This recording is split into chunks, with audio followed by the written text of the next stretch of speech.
So what did you do after you graduated from high school? The year that I graduated from high school, my mother had a cousin, Bill Johnson, lived in New York State, in a town, Cementon was the name of the town. And Bill's mother and my mother were twin sisters. And Bill, the summer that I graduated from high school, Bill made a trip to Nebraska to visit family there. And when he got ready to leave, why, somehow or other I decided to go along with him out to Utah, where he was going to go on and visit more relatives around Spanish Fork, Utah. And decided I'd go along, and so I did, and I was out there with my grandma Lundell. My grandpa Lundell had passed away at that time, so she was a widow. Did you, when you grew up, did you get to, I imagine from Nebraska to Utah was quite a trek. Did you guys get to see the Lundell side very often? We didn't have any contact, but my mother did make trips back like every other year, so my mother did keep in good contact and made many trips back to see her. In the 1920s, when you wanted to go from Marquette, Nebraska to Spanish Fork, Utah, how would you get there? Well, I remember my dad taking my mother to Central City to the train, and what happened on the other end, I guess they met the train and took her from there. But she did make I'd say at least every other year she went back to see all of her family. So did they ever come to visit you?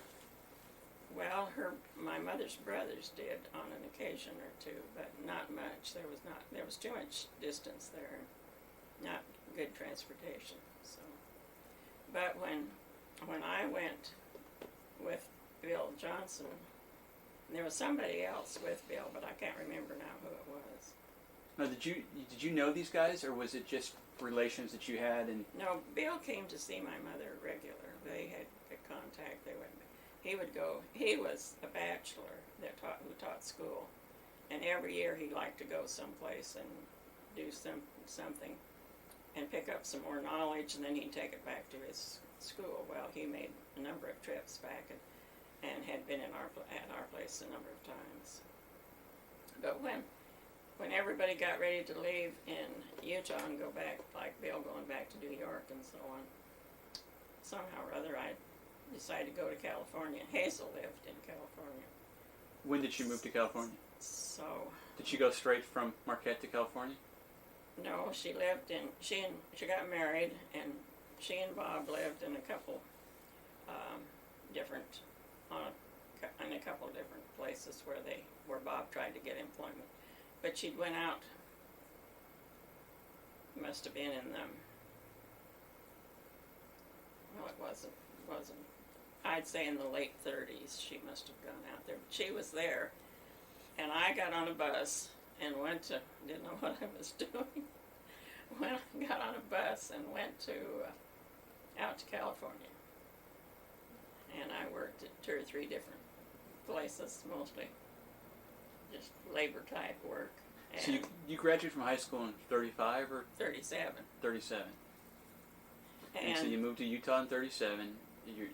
Well, then I went out there in the summer, but I was just there for the summertime. Because then I went on to California. So you got to meet all the other side of your family for the first time, really? And there was a lot of cousins. I had a lot of cousins. How did that go? Was it? We got along all right. It was nice. We got acquainted with a lot of them. Who did you stay with? I stayed with my grandmother. And so you never met her before? No, I think that's the first time I had met her. Did you guys? Back then? Would you write letters to each other? Because you got this family that I can't imagine having never grown up, never meeting grandparents that were. Well, my mother kept in contact all the time, but I don't recall ever writing any. I probably did, but I don't recall if I wrote. So you had heard some stories about her, but she was pretty much a. Yeah. You'd never. Heard a lot about her from my mother, and may have corresponded, but I don't really remember if I did or not. Tell me about the house you grew up in Marquette. You lived there. You were there all the way through high school till you guys moved out. Do you remember when you got your first phone, or did you always have a phone? Well, I always remember the phone being there, but I don't really know. I'm sure that sometime along the line it was phone on the wall. And you'd call up Central and turn in your number. And It wasn't a party line like. no, we didn't have. There was most of them around there were, but we didn't have a party line. My mother was very active in the community in Marquette, and was on the school board and on the town board, and liked to be involved in a lot of things, and she was, and very involved in church, and was kept busy with all the work that she had to do, plus these outside activities, which she enjoyed a lot.